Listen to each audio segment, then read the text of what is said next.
13 mars, Juges, chapitre 13, chapitre 14, chapitre 15.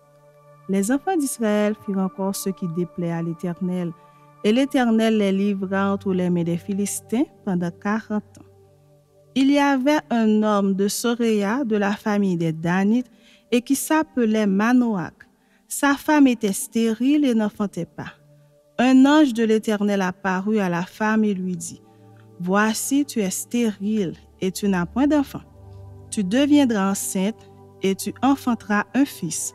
Maintenant, prends bien garde, ne bois ni vin ni liqueur forte et ne mange rien d'impur. Car tu vas devenir enceinte et tu enfanteras un fils. Le rasoir ne passera point sur sa tête, parce que cet enfant sera consacré à Dieu dès le ventre de sa mère. Et ce sera lui qui commencera à délivrer Israël de la main des Philistins. » La femme alla dire à son mari, « Un homme de Dieu est venu vers moi, et il avait l'aspect d'un ange de Dieu, un aspect redoutable.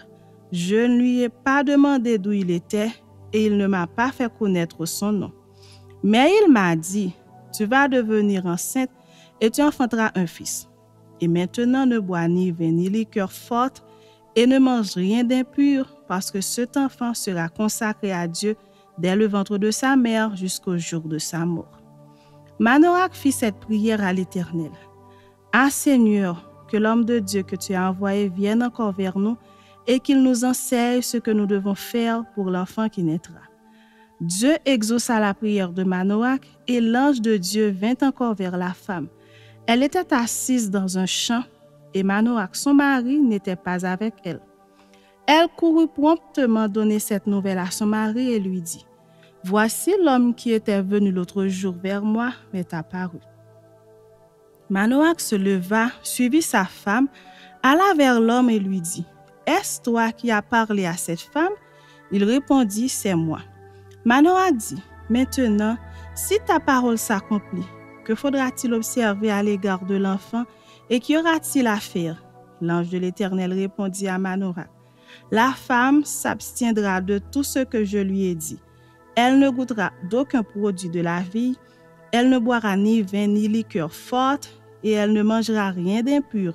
Elle observera tout ce que je lui ai prescrit. » Manoach dit à l'ange de l'Éternel, « Permets-nous de te retenir et de t'apprêter un chevreau. » L'ange de l'Éternel répondit à Manoach, « Quand tu me retiendras, je ne mangerai pas de ton mets, mais si tu veux faire un holocauste, tu l'offriras à l'Éternel. » Manoach ne savait point ce que fut un ange de l'Éternel.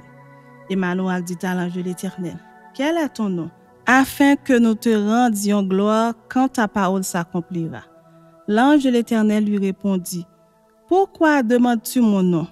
Il est merveilleux. » Manoach prit le chevreau et l'offrande et fit un sacrifice à l'Éternel sur le rocher. Il s'opéra un prodige pendant que Manoach et sa femme regardaient. Comme la flamme montait de dessus l'autel vers le ciel, l'ange de l'Éternel monta dans la flamme de l'autel. À cette vue, Manoach et sa femme tombèrent la face contre terre. L'ange de l'Éternel n'apparut plus à Manoach et à sa femme. Alors Manoach comprit que c'était l'ange de l'Éternel. Et il dit à sa femme, « Nous allons mourir, car nous avons vu Dieu. » Sa femme lui répondit, « Si l'Éternel eût voulu nous faire mourir, il n'aurait pas pris de nos mains l'holocauste et l'offrande, il ne nous aurait pas fait voir tout cela, et il ne nous aurait pas maintenant fait entendre pareille chose. » La femme enfanta un fils et lui donna le nom de Samson. L'enfant grandit et l'Éternel le bénit. Et l'esprit de l'Éternel commença à l'agiter à Machanédan entre Soréa et Eshtahol. Chapitre 14. Samson descendit à Timna et il y vit une femme parmi les filles des Philistins. Lorsqu'il fut remonté, il le déclara à son père et à sa mère et dit, « J'ai vu à Timna une femme parmi les filles des Philistins. Prenez-la maintenant pour ma femme. » Son père et sa mère lui dirent, « N'y a-t-il point de femme parmi les filles de tes frères et dans tout notre peuple que tu ailles prendre une femme chez les Philistins qui sont incirconcis? » Et Samson dit à son père, « Prends-la pour moi, car elle me plaît. » Son père et sa mère ne savaient pas que cela venait de l'Éternel, car Samson cherchait une occasion de dispute de la part des Philistins. En ce temps-là, les Philistins dominaient sur Israël. Samson descendit avec son père et sa mère à Timna. Lorsqu'ils arrivèrent aux vignes de Timna, voici un jeune lion rugissant vint à sa rencontre. L'Esprit de l'Éternel saisit Samson, et sans avoir rien à la main, Samson déchira le lion comme on déchire un chevreau. Il ne dit point à son père et à sa mère ce qu'il avait fait. Il descendit et parla à la femme, et elle lui plut. Quelque temps après, il se rendit de nouveau à Timna pour la prendre, et se détourna pour voir le cadavre du lion. Et voici, il y avait un essaim d'abeilles et du miel dans le corps du lion. Il prit entre ses mains le miel dont il mangea pendant la haute. Et lorsqu'il fut arrivé près de son père et de sa mère, il leur en donna et ils en mangèrent. Mais il ne leur dit pas qu'il avait pris ce miel dans le corps du lion. Le père de Samson descendit chez la femme, et là Samson fit un festin, car c'était la coutume des jeunes gens. Dès qu'on le vit, on invita 30 compagnons qui se tinrent avec lui. Samson leur dit, « Je vais vous proposer une énigme. Si vous me l'expliquez pendant les 7 jours du festin, et si vous la découvrez, je vous donnerai 30 chemises et 30 vêtements de rechange. Mais si vous ne pouvez pas me l'expliquer, ce sera vous qui me donnerez 30 chemises et 30 vêtements de rechange. » Ils lui dirent, « Propose ton énigme et nous l'écouterons. » Et il leur dit, « De celui qui mange est sorti ce qui se mange, et du fort est sorti le doux. » Pendant 3 jours, ils ne purent expliquer l'énigme. Le 7e jour, ils dirent à la femme de Samson, « Persuade à ton mari de nous expliquer l'énigme. Sinon, nous te brûlons, toi et la maison de ton père. C'est pour nous dépouiller que vous nous avez invités, n'est-ce pas? » La femme de Samson pleurait auprès de lui et disait, « Tu n'as pour moi que de la haine et tu ne m'aimes pas. Tu as proposé une énigme aux enfants de mon peuple et tu ne me l'as point expliquée. » Et il lui répondait, « Je ne l'ai expliqué ni à mon père ni à ma mère.